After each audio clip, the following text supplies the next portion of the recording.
Have you ever heard of menstruation hut? A confined shelter for segregated women who are experiencing menstruation.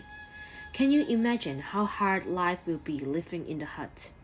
Is that really gender equality for Nepali women who are forced to follow this custom? Today, we invite you to join us on this journey to explore this issue. In the heart of Nepal, a country renowned for its breathtaking scenery and rich cultural heritage, there's a hidden reality that often goes unnoticed.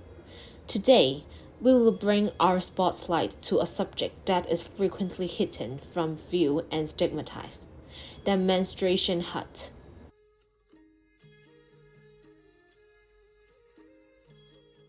Myths and taboos continue to swirl, casting a shadow on this natural phenomenon.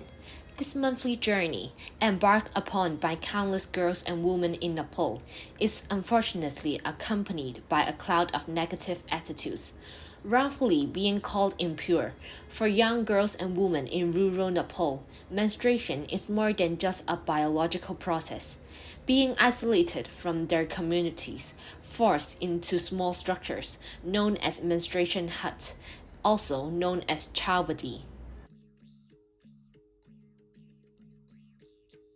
Being isolated, they face limitations in participating in regular family activities and are even prohibited from touching others' individuals and household objects. Also, often denied entry into temples and are unable to attend religious gatherings. Reported by The Guardian, a 19-year-old girl from Nepal has died as a result of illegal practice of chowbadi. Cases showed died from animals attacks and from smoke inhalation after lighting fires in windowless huts. Death of girls and women prompt countrywide programs and campaigns to end practice. Thousands of period huts were then destroyed, but it appears that they are starting to be rebuilt when all focus shifts to COVID. In 2019, nearly 80% of Nepali ladies had suffered from the menstruation hut before, while they were 80% more prone to experience depression after staying in the huts. Despite that, for anyone who was caught, they received only a light penalty with an unseenable deterrent effect, receiving a 3-month jail sentence and a 3,000 rupees fine. As we are aware of the significance of this issue, we have invited a Nepali girl, Nisha, to share her experience and let everyone knows more about it. Okay, so my name is Nisha, and I'm a year 4 BSc student, and I am born in Hong Kong, but I am Nepalese. There was this one time when I went to Nepal for vacation. I myself got period, and my mom, like basically the house we were living in, like that's my dad's, right? But then we still have like my big mom, like my dad's brother's wife.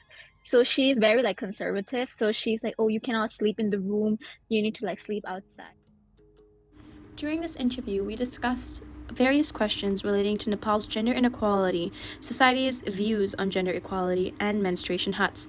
It was revealed by the interviewee during the interview that she has experienced gender inequality in Nepal, as Nepal is still a very patriarchal society and holds on to the traditional values of a man being the caregiver while women take on a more traditional role of being caregivers. When she was in Nepal, she was even urged to go and sleep outside when she was on her period because she was thought to be unclean. She even faces this in Hong Kong, where she is not allowed to touch a fridge on the first 3 days of her cycle, as it is believed that she will dirty all the food inside if she touches them. She is also not allowed to look at any male relatives in her family. This is all because of Nepal's view that menstruation is dirty.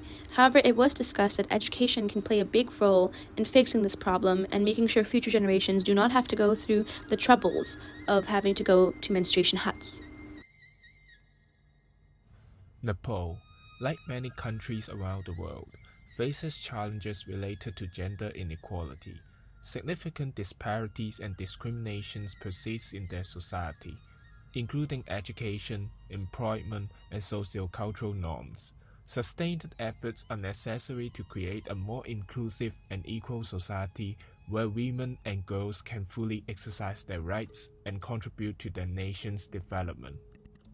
As we want to further dive in, we have also invited a local girl, Lam, to share her experiences in the Nepal service trip.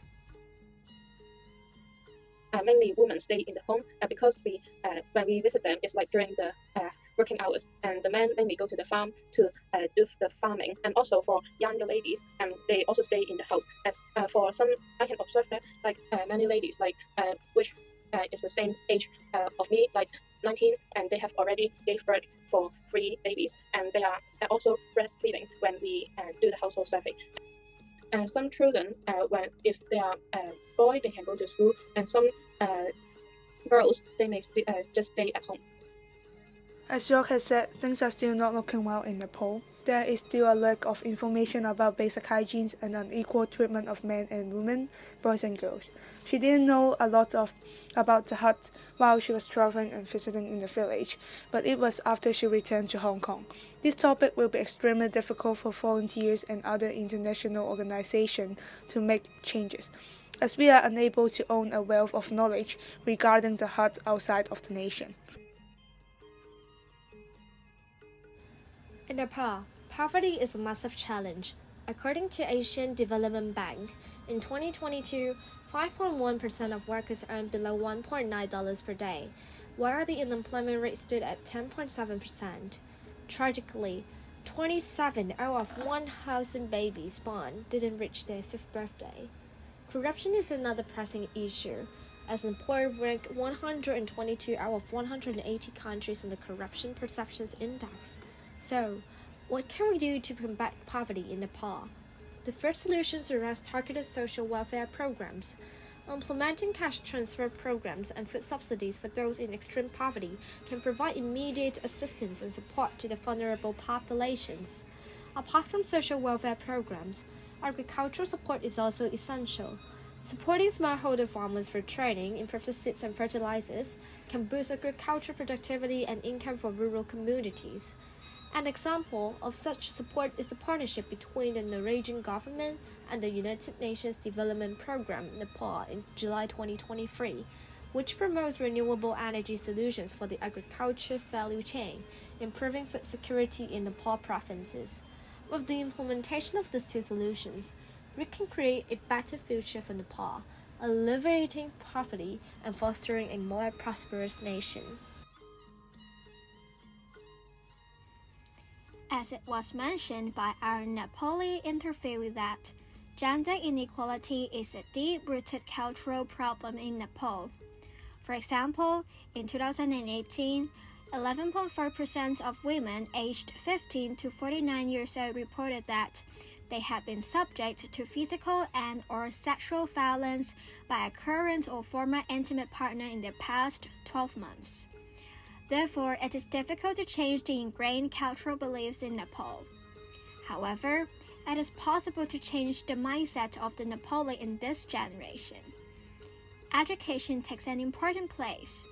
When Nepali in this generation learn the importance of gender equality and explore deeper on this issue by referencing other countries, their mindset might probably change a lot.